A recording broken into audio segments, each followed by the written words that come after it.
Hello friends, how are you? तो welcome to एजो मंत्रा दिल से सीखेंगे. तो I am Ravish sir and we are going to start with chapter 1 from biology and the topic is the cell the basic unit of life. तो आज हम लोग स्टार्ट करेंगे अबाउट द सेल, जिसको हम लोग पेशी भी कहते हैं या कोशिका भी कहते हैं, जो बेसिक यूनिट है लाइफ का. और पहले वीडियो में हम लोग रिवीजन एंड बेसिक स्टडी करेंगे अबाउट द सेल्स. तो let's start and let's begin. So cell is the basic unit of life. So in your, you can see living world, you can see every organism is made up of different types of cells. तो आपके सामने जो picture दिख रहा है उसमें human के अलग अलग टाइप के सेल्स आपको दिख रहे हैं. तो what are the things you are going to learn in this chapter.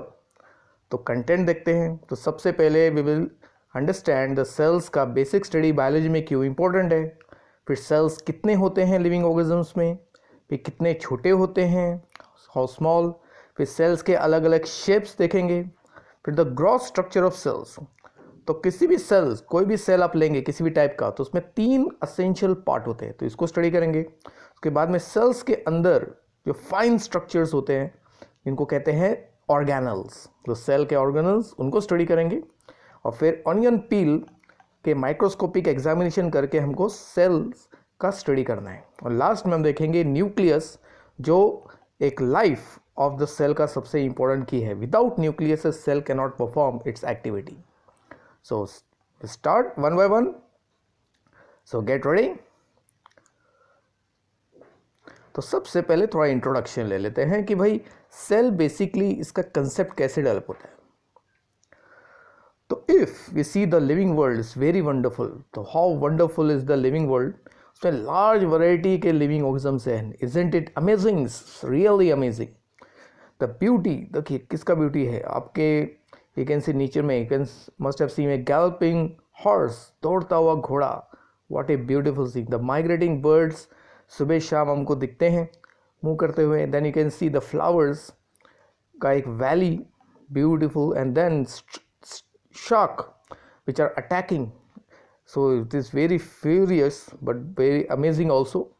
So all this evokes awe and a deep sense of what wonder, isn't it. तो इतने सारे लिविंग ऑर्गेनिजम्स हमारे पूरे इन्वायरमेंट में हैं और वो अलग अलग हैबिटेट्स में भी रहते हैं, जैसे माउंटेन से लेके forest, ocean, lakes, desert. So everything about the living world is speechless. Now students, तो इसका मतलब है कि लिविंग वर्ल्ड जो है it is actually filled with large variety of living organisms. तो अगर हम लोग आसपास, अपने आसपास ही अगर हम लोग नज़र दौड़ाते हैं तो हमको अलग अलग टाइप के लिविंग ऑर्गेनिजम्स दिखाई देते हैं, जैसे प्लांट्स है, बर्ड्स है, रेप्टाइल्स है, सेक्ट है, मैमल्स है, फिश है. ये देखिए मशरूम आपको दिखेगा, अभी सीजन है. Then you can see cow. Then you got parrot, very beautiful. Then ये रिक्शिया है, प्लांट टाइप है. एंग्री डॉग दिख रहा है आपको. Then you can see boiler, you can see what hen. Then मधुमक्खी जो फ्लावर पे बैठी है. देन कॉकरोच जो कॉमन इंसेक्ट पेस्ट, ये साइकस का प्लांट है. और ये sunflower. Then got you can see earthworm and a fish and all these animals and you can C plants can be seen directly. तो ऐसे ऑर्गेनिजम्स को हम लोग मैक्रोस्कोपिक या मेगास्कोपिक ऑर्गेनिजम्स कहते हैं. But we can even find large variety of you can see living organism जो हमको नेकेड आई से नहीं दिखता है. And they are the invisible world of microscopic organisms, जिनको माइक्रोजम्स कहते हैं. जैसे पहला पिक्चर जो दिख रहा है आपको वो है डायटम्स का. देन दूसरा जो है वो है फंगस, एस्परजिलस. ये है बैक्टीरिया. ये अलग अलग टाइप के डायटम्स है. देन ये क्लैमिडोमोनास, ये अलग अलग टाइप के बैक्टीरियल शेप्स है, राउंड, स्पेरिकल. देन ये है रस्ट. देन ये है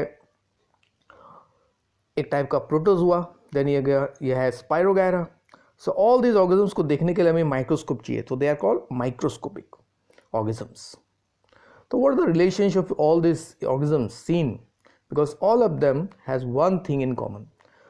तो क्या चीज़ें कॉमन है उनमें देखो. तो ये जितने भी लिविंग ऑर्गेनिजम्स हैं उनमें है common, they all show metabolic activities.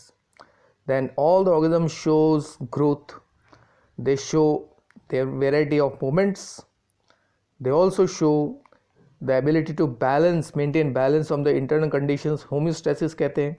Then every living organism जो है उसमें एजिंग होता है which is followed by death. Then you can see every living organism shows response जिसको कॉन्शियसनेस कहते हैं. Every living organism has ability to adapt to इस conditions. Every living organism समय के साथ साथ क्या होता है, इसमें एवोल्यूशन होता है. And every living organism has ability to reproduce, to form new organisms.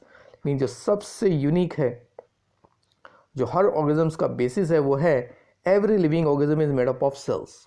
तो every living organisms show the cellular organization. तो फाइनली कोई भी लिविंग ऑर्गेनिज्म लो, चाहे वो हमें डायरेक्ट आंखों से दिखता है, बड़े ऑर्गेनिज्म्स या छोटे ऑर्गेनिज्म या माइक्रोस्कोपिक ऑर्गेनिज्म, सब सेल से बनते हैं. So what is the cell organization? So all living organisms are actually made up of structures. The small structure जिसको हम लोग cells कहते हैं, और ये cells के अंदर ही होता है प्रोटोप्लाज्म जिसमें लाइफ के सारे एक्टिविटीज होते हैं. तो अभी क्वेश्चन आपके मन में आता है कि what is a cell? Cell का मतलब क्या है? अब cell is a English word, isn't it? तो एक वर्ड, कोई भी नया वर्ड जब बनता है तो उसका बेसिक मीनिंग एकदम सिंपल होता है, क्योंकि द सेल वर्ड एक लैटिन वर्ड से लिया है जिसका मतलब होता है सेला, जिसका मतलब बेसिकली सिंपल है, it is a small compartment. तो एक छोटा सा कंपार्टमेंट जब ह्यूमन ने डिस्कवर किया था in the living organism under the microscope, तो उसको नाम पड़ गया सेल. और यही सेल जो है वो है basic unit of all forms of life. तो जितने भी लिविंग ऑर्गेनिज्म्स हैं उन सब का बॉडी एक्चुअली सेल से बनता है. और ये सेल ही है जो unity in diversity in living organisms को शो करता है. यानी कि सेल की वजह से सारे लिविंग ऑर्गेनिज्म जो है दे आर यूनाइटेड. यानी कि हर ऑर्गेनिज्म्स में एक चीज़ कॉमन है कि they are made up of cells. तो चलिए अभी सेल्स का हम लोग बेसिक स्टडी करते हैं. तो सबसे पहले डेफिनेशन ऑफ द सेल. तो cell is the basic microscopic structural and functional unit of life. ये आपने लोअर स्टैंडर्ड में भी पढ़ा है. तो is the basic definition of cell. तो सेल को बेसिक क्यों कहते हैं? क्योंकि सबसे मेन मतलब मिनिमम जो स्ट्रक्चर जिसको हम लोग लिविंग कह सकते हैं वो सेल है. वो माइक्रोस्कोपिक है, अंडर माइक्रोस्कोपी दिखेगा. And it is the structural and functional unit. मतलब कोई भी लिविंग ऑर्गेनिज्म का कोई भी पार्ट, उसका जो स्ट्रक्चर है वो उस स्ट्रक्चर के सेल्स पे डिपेंड करता है, और स्ट्रक्चर का फंक्शन जो है वो भी सेल पे डिपेंड करता है. यानी कि सेल का स्ट्रक्चर और सेल का function decides the structure and function of a particular part of the body और द इंटायर ऑर्गेनिज्म. तो सेल्स को हम लोग स्मॉलेस्ट यूनिट ऑफ लाइफ भी कह सकते हैं, जो खुद अपनी एबिलिटी से मल्टीप्लाई होता है, जिसको रिप्लिकेट कहते हैं. And have the independent existence. वो दूसरे सेल्स पे डिपेंड नहीं करता है. And that's why they are also called building blocks of life. तो जितने भी लिविंग ऑर्गेनिज्म्स है उन सबको तैयार करने के लिए हमें एक सेल चाहिए, क्योंकि इवन किसी भी लाइफ की स्टार्ट जो होती है वो भी एक सेल से ही होती है. जैसे हमारे लाइफ का स्टार्ट किससे हुआ है? जाइगोट से, which was a single cell. और उसी सिंगल सेल से हम सब का शरीर तैयार हुआ है और हम लोग एक फुल ऑर्गेनिज्म में डेवलप हो गए. नाउ द सेल का एक सिंपल डेफिनेशन ये भी हो सकता है कि cell is the smallest and the simplest organisation of the biological world, या बायोलॉजिकल दुनिया का सबसे छोटा और सबसे सिंपल ऑर्गेनाइजेशन. यानी कि द मिनिमम स्ट्रक्चर जिसको हम लोग लाइफ कह सकते हैं वो है सेल. तो इसके लिए सेल का कंसेप्ट एकदम सिंपल है कि लिविंग ऑर्गेनिज्म्स का जो सबसे बेसिक यूनिट है वो है सेल. तो एक सिंपल तरीके से हम लोग सेल को डिफाइन भी कर सकते हैं. The cell is the basic microscopic structural and functional unit of life. चलिए आगे बढ़ते हैं. तो सबसे पहले देखते हैं टिपिकल सेल्स कौन कौन से हैं. तो ये है आपका टिपिकल एनिमल सेल, तो ये है आपका टिपिकल प्लांट सेल, और ये है आपका टिपिकल बैक्टीरियल सेल. तो इन्हीं सेल्स के स्ट्रक्चर को हम लोग बाद में डिटेल में स्टडी करने वाले हैं. तो ये टिपिकल बैक्टीरियल सेल. चलिए अब देखते हैं कि सेल का जो कंसेप्ट है, यानी कि जब ह्यूमन को सबसे पहले मालूम पड़ा कि लिविंग ऑर्गेनिज्म्स का सबसे छोटा स्ट्रक्चर सेल है, तो नेचुरली थ्योरी डेवलप हुआ, तो उसको कहते हैं सेल थ्योरी. तो जब ये सेल थ्योरी सबसे पहले डेवलप हुआ तो 4 स्टेटमेंट्स जो सेल थ्योरी के प्रपोज हुए, तो उसको कहते हैं 4 मेन पोस्टुलेट्स, क्योंकि नेचुरली ये कंसेप्ट हर पर्सन को नेचुरली क्या है अप्लाई होना चाहिए, दे शुड एक्सेप्ट दैट।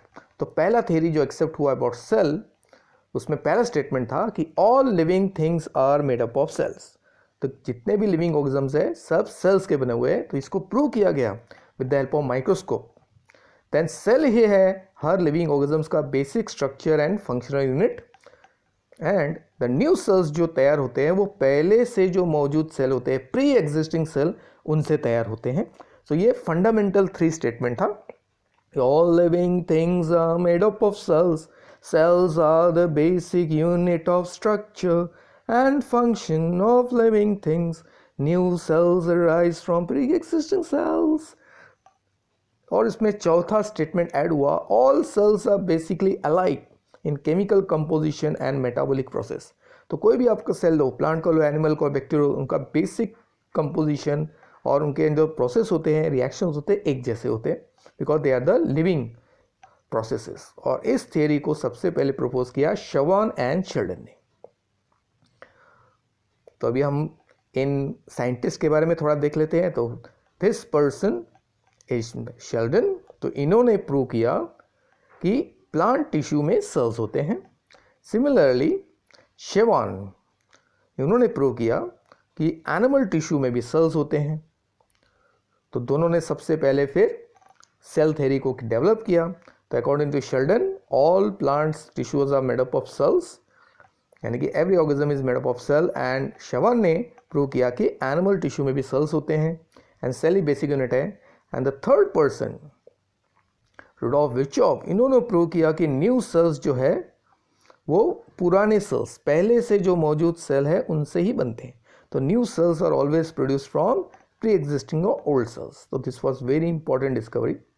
तो आज का जो modern version of cell theory है उसमें कुछ नेचुरली स्टेटमेंट्स को ऐड किया गया है। तो you can read through this statements. तो पहला स्टेटमेंट तो सेम है, उसके बाद में जेनेटिक इन्फॉर्मेशन का एडिशन हुआ कि every cell has a genetic information जो एक सेल से दूसरे सेल्स में ट्रांसफर होता है, ये ऐड किया।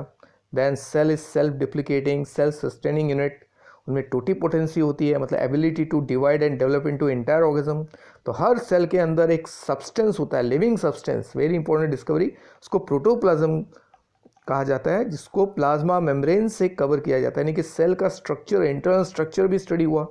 और प्रोटोप्लाज्म में मेन 2 सेंटर्स होते हैं, न्यूक्लियस एंड साइटोप्लाज्म। तो न्यूक्लियस जो एग्जीक्यूटिव सेंटर होता है और साइटोप्लाज्म जो है कंट्रोल सेंटर होता है। फिर तो सेल से रिलेटेड जितने भी स्ट्रक्चर्स बाद में डिस्कवर हुए तो उनका थोड़ा सा हम लोग बैकग्राउंड ले लेते हैं, because we have to respect them. तो this person is Robert Hooke, जिन्होंने सबसे पहले कॉक cell, dead plant cell, soft tissue को ऑब्जर्व किया, उसमें कंपार्टमेंट्स देखे हनीकॉम जैसे, और इन्होंने ही द वर्ड सेल को इंट्रोड्यूस किया। तो दिस पर्सन रॉबर्ट हुक ने वर्ड सेल इंट्रोड्यूस किया। So this was the microscope, a simple compound microscope उन्होंने यूज़ किया। और वो कॉक के स्लाइस को उन्होंने देखा तो उसमें उन्होंने छोटे छोटे कंपार्ट्स में देखे, जिसको उन्होंने नाम दिया सेला, और बाद में इसको हम लोग सेल कहते हैं क्योंकि छोटे छोटे कंपार्ट्स में देख रहे। तो actually he was looking at the dead cells. So this was the crude microscope. Then लेकिन इनके पहले ही माइक्रोस्कोपिक वर्ल्ड को Anton van Leeuwenhoek, he is the father of microscope, जिन्होंने सबसे पहले माइक्रोस्कोप इन्वेंट किया। तो उन्होंने नॉन लिविंग के साथ साथ लिविंग कंपोनेंट्स जैसे blood cells, sperms, bacteria etcetera, इनको सबसे पहले ऑब्जर्व किया और पिक्चर भी ड्रॉ किया। तो this was the crude microscope, the first microscope developed by what Leeuwenhoek. So that's why it's called father of microscopy and even you can say father of microbiology। और उन्होंने जो drawing किए, they were the drawing of the microscopic organism, जिसमें bacteria थे, protozoa थे, amoeba थे, even sperms थे। उनको नाम दिया animalcules, animalcule, because they were seen moving in water. So these are the drawings and more drawings you can see the drawings of the bacteria. So very old diagram, these are the diagrams of sperms drawn by Leeuwenhoek. Then these are the drawing drawn by what? Robert Hooke। तो Robert hoc ने जो sales discover किए उनका उन्होंने drawings बनाया। ये सब plant cells के ड्राइंग्स है जो उन्होंने ऑब्जर्व करके बनाया। So these are the oldest drawings about the microscopic world. Isn't it amazing dears? तो आगे बढ़ते हैं. फिर मोर डिस्कवरी हुआ. Then you got Robert Brown, जिन्होंने सबसे पहले न्यूक्लियस को डिस्कवर किया और उसको नाम दिया nucleus because it was found in the centre of the cell. तो एक चीक सेल के सेंटर में न्यूक्लियस को उन्होंने ऑब्जर्व किया. एंड इवन ऑनियन मतलब प्लांट सेल के अंदर भी उन्होंने एक स्पेरिकल बॉडी देखा जिन्होंने नाम दिया न्यूक्लियस. तो न्यूक्लियस का बेसिक मतलब ही होता है सेंटर में. तो this was a very important discovery कि सेल खाली एक कंपार्टमेंट नहीं है, उसके अंदर भी कंपोनेंट होते हैं.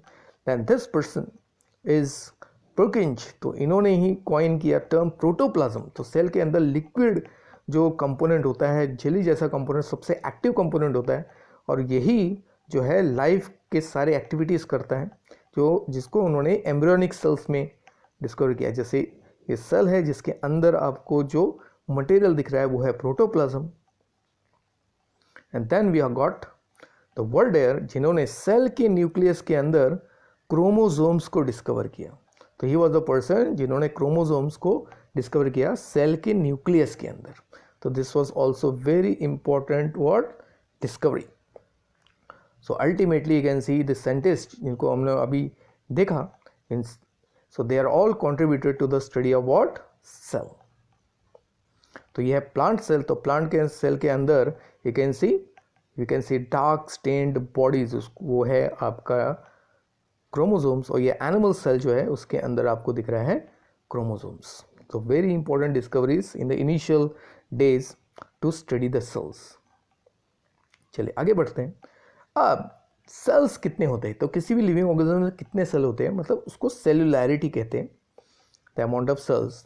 तो all living organisms are made up of one or more sales. और ये सारे एक्टिविटी प्रोटोप्लाज्म के होते हैं. तो लिविंग ऑर्गेनिज्म या तो यूनिसेलुलर होंगे, नहीं तो मल्टीसेलुलर होंगे. यूनिसेलुलर ऑर्गेनिज्म वो होते हैं जिनका बॉडी सिंगल सेल से बना होता है, जैसे अमीबा हो गया, बैक्टीरिया हो गया, पैरामीशियम हो गया. मल्टीसेलुलर वो सारे ऑर्गेनिज्म हैं जो हम लोग डायरेक्टली देख सकते हैं, जिसमें प्लांट्स आते हैं, एनिमल्स आते हैं, फंगस आते हैं. तो अभी सेल और ऑर्गेनिज्म का रिश्तेदारी ऐसा है कि अगर लिविंग ऑर्गेनिज्म का बॉडी लार्जर साइज का है, मतलब उनमें ज़्यादा सेल्स होंगे. तो जितना बड़ा ऑर्गेनिज्म उतने ज़्यादा सेल्स, क्योंकि every cell is basically very small. तो अगर लिविंग ऑर्गेनिज्म्स का साइज बड़ा है, इसका मतलब है उनमें number of cells are very large. तो हम लोग एक एग्जांपल देखते हैं, अभी कंपैरिजन करते हैं अलग अलग. So you can C animal kingdom जो है, इसमें आपको सबसे छोटा से लेके सबसे बड़ा मैमल दिख रहा है, आपको एनिमल दिख रहा है. You can see the blue sperm whale आपको दिख रहा है एंड बैट आपको दिख रहा है. You can see. तो दीज आर ऑल मैमल्स. तो इन सब में नेचुरली डिफरेंस जो है वो है in the number of cells. So whale सबसे लार्ज है, एलिफेंट उससे छोटा है, कैमल से छोटा है, हॉर्स उससे छोटा है, ह्यूमन उससे छोटा है, ह्यूमन से छोटा मंकी है, मंकी से छोटा रैट है. तो इन सब में अल्टीमेटली द डिफरेंस है वो है नंबर ऑफ सेल्स का. So the whale has the maximum number of cells and rat will have the minimum number of cells. So in this way, the number of cells decide the size of the living organism. तो human में भी अगर average size human देंगे, जैसे मेरे body में I have in my body how many cells I am having. तो type cells के टाइप 200 टाइप के सेल्स है एक ह्यूमन में, including me. Then the cells number एक ह्यूमन में एवरेज 37.2 ट्रिलियन सेल्स है. और उनमें भी नर्व सेल्स जो ब्रेन में हैं वो 100 बिलियन है. And RBC the red blood cells जो हमारे खून में रहता है, ब्लड में होता है, 25 ट्रिलियंस है. तो इजंट इट अमेजिंग फिगर्स. तो इतने सारे सेल्स मिलके एक पूरा इंसान तैयार होता है. So that's very amazing. ये टाइनी सेल जो हमारे आंखों से नहीं दिखता है, इनके एक्यूमुलेशन से, ऑर्गेनाइजेशन से पूरा ऑर्गेनिज्म तैयार हो जाता है. चलिए भी सेल्स का अल्टीमेटली इसका मतलब है बहुत छोटे होते हैं. कितने छोटे होते हैं? तो सेल का size is actually very small और उसमें भी रेंज है. यानी कि लिविंग ऑर्गेनिज्म्स के बॉडी में जो सेल्स है सबका साइज एक जैसा नहीं है. तो सेल्स के साइज में भी वेरिएशंस है. तो कुछ सेल्स जो है दे आर बेयरली विजिबल, मतलब हार्डली हमें दिखाई देगा और उसके लिए माइक्रोस्कोप की ज़रूरत पड़ती है. जैसे ह्यूमन एग सेल, तो उसका साइज़ है 0.1 मिलीमीटर. यह हमारे आँखों का लिमिटेशन है. तो कोई भी पार्टिकल जिसका साइज़ 0.1 मिलीमीटर है वो हमें दिखेगा, 0.1 से छोटा ही नहीं दिखेगा। लेकिन अभी प्रॉब्लम यह है कि एग अगर आपके सामने रखा ह्यूमन का, तो वो एग है या डस्ट पार्टिकल है, आप कैसे उसको डिसाइड करोगे? तो अल्टीमेटली वो एग है या एक चॉक पार्टिकल है, तो उसके लिए माइक्रोस्कोपी चाहिए। Then amoeba, the largest amoeba can be up to 0.2 millimeter, some very large are up to even 0.4 millimeter. Some are macroscopic, तो कुछ सेल्स जो है they are amazing very large, क्योंकि इसमें बहुत ज़्यादा फूड जमा होता है and they can be seen directly. उसका सबसे अच्छा एग्जांपल है शेल्ड एग्स। जितने भी एग्स हैं, रेप्टाइल्स हो गए, बर्ड्स हो गए, तो उनके eggs which we can see is actually representing a single large cell, और उनका साइज मोर देन 1 millimeter होता है। लेकिन ज़्यादा करके सेल्स जो है, most of the cells are microscopic, हमें आंखों से नहीं दिखेगा एंड उसके लिए हमें माइक्रोस्कोप चाहिए। We got can see virus है हमारे पास, बैक्टीरिया दिख रहा है आपको, फिर माइटोकॉन्ड्रिया दिख रहा है, आरबीसी दिख रहा है, प्लांट सेल, एनिमल सेल्स दिख रहे हैं, तो they require a microscope. Microscope is therefore very important to study the cells. अभी रिलेटिव सेल साइज देखते हैं, तो दिस चार्ट एक्सप्लेन्स कि how small is our, you can see what body cells you can see. तो उसको measurement करने के लिए मिलीमीटर में नहीं कर सकते, तो नैनोमीटर, माइक्रोमीटर यूज़ किया जाता है। तो 1 माइक्रोमीटर 1000 नैनोमीटर के बराबर होता है, which is the smallest, one of the smallest dimensions. और लार्जर डायमेंशन जो है वो माइक्रोमीटर होता है। 1 मिलीमीटर में 1000 माइक्रोमीटर होता है, यानी कि 1 मिलीमीटर को जब 1000 पार्ट में डिवाइड करेंगे तब जाके सिंगल पार्ट जो होता है वो 1 माइक्रोमीटर होता है। तो 1 माइक्रोमीटर से ही ये माइक्रोस्कोपिक साइज को मेजर किया जाता है। तो लार्जेस्ट जो है वो 1 मिलीमीटर के आसपास होते हैं, और स्मॉलेस्ट जो है वो 1 नैनोमीटर तक चले जाते हैं। तो इसका मतलब है कि सेल्स में भी जो है वेरिएशंस हैं इन टर्म्स ऑफ साइज। तो ह्यूमन आई का रेजोल्यूशन जो है वो है 0.1 मिलीमीटर। तो इससे छोटा जो पार्टिकल है या सेल हमको नहीं दिखेगा, तो 0.1 millimetre is equal to 100 micrometre. तो 100 माइक्रोमीटर से अगर कोई सेल बहुत छोटा है तो उसके लिए तो माइक्रोस्कोप ही हमें चाहिए। ना अभी यूनिक एग्जांपल्स देखते हैं। जैसे सबसे छोटे सेल्स जो हैं they are the bacterial cells. तो अगर साइज 3 से 5 माइक्रोमीटर तक जाता है, और उसमें भी जो सबसे छोटा लिविंग सेल है वो है माइकोप्लाज्म, एक स्पेशल बैक्टीरिया जिसमें सेल वॉल नहीं होता है, जिसका साइज 0.3 माइक्रोमीटर तक जाता है। तो इट्स वेरी अमेजिंग। फिर लॉन्गेस्ट सेल्स जो है वो है नर्व सेल, जिसका साइज 10 सेंटीमीटर से लेकर 1.5 मीटर तक पहुंच सकता है, and they are got lots of varieties. तो उसमें भी जो लॉन्गेस्ट सेल है वो है आपका एक न्यूरॉन, जो जिराफ के बॉडी में पाया जाता है इन द नेक रीजन। तो this is the longest cell of the animal kingdom. And largest size जो है वो एक्सेल से, जो अभी आपको पहले बताया, जो हम लोग डायरेक्टली देख सकते हैं, तो इधर 100 माइक्रोमीटर से लेके 15 सेंटीमीटर तक जा सकता है। तो got lots of eggs of the different birds, और उसमें भी सबसे बड़ा साइज जो है वो है आपका ऑस्ट्रिच का एग। तो ऑस्ट्रिच का एग जो है एक्चुअली पूरा जो एग है एग शेल के साथ, that is not the largest. उसके अंदर एग फोड़ने के बाद येलो कलर पार्ट जो आपको दिखता है, दैट्स कॉल्ड एग योक। तो वही egg yolk is actually active part, और उसके एक पॉइंट पे देखिए आपको एक वाइट स्पॉट जैसा दिख रहा है, वही है एक्चुअल सेल, और जो येलो पार्ट है वो है उसका फूड। तो egg yolk is actually the largest cell of the living organism. अभी माइक्रोस्कोप चाहिए हमें देखने के लिए, तो कौन कौन से माइक्रोस्कोप है बेसिकली? तो सिंपल माइक्रोस्कोप जो कि हैंड लेंस हो सकता है, या एक you can see mechanical you can see microscope हो सकता है। उसमें एक सिंगल लेंस होता है, it can magnify up to 50 to 100 times depending upon the lens. तो इससे हम लोग you can see what amoeba, you can see plant cells को देख सकते हैं इजीली। लेकिन अगर आपको और डिटेल्स चाहिए, छोटे सेल्स जैसे बैक्टीरिया दिखना है तो कंपाउंड माइक्रोस्कोप लगेगा, आपको आरबीसी दिखना है तो कंपाउंड माइक्रोस्कोप लगेगा, बिकॉज कंपाउंड माइक्रोस्कोप में 2 से ज़्यादा लेंस यूज़ करते हैं, तो 1000 टाइम्स तक एक्चुअली मैग्नीफाई कर सकता है। लेकिन अगर आपको सेल के इंटरनल स्ट्रक्चर, वायरस को स्टडी करना है, तब simple and compound microscope is not you can C suitable. तो हमें चाहिए फिर इलेक्ट्रॉन माइक्रोस्कोप, जो मैग्नीफाई कर सकता है 5 लाख टाइम्स, और कंप्यूटर के जरिए उसको और मल्टीप्लाई किया जा सकता है। तो इससे हम लोग सेल के इंटीरियर स्ट्रक्चर्स को स्टडी कर सकते हैं।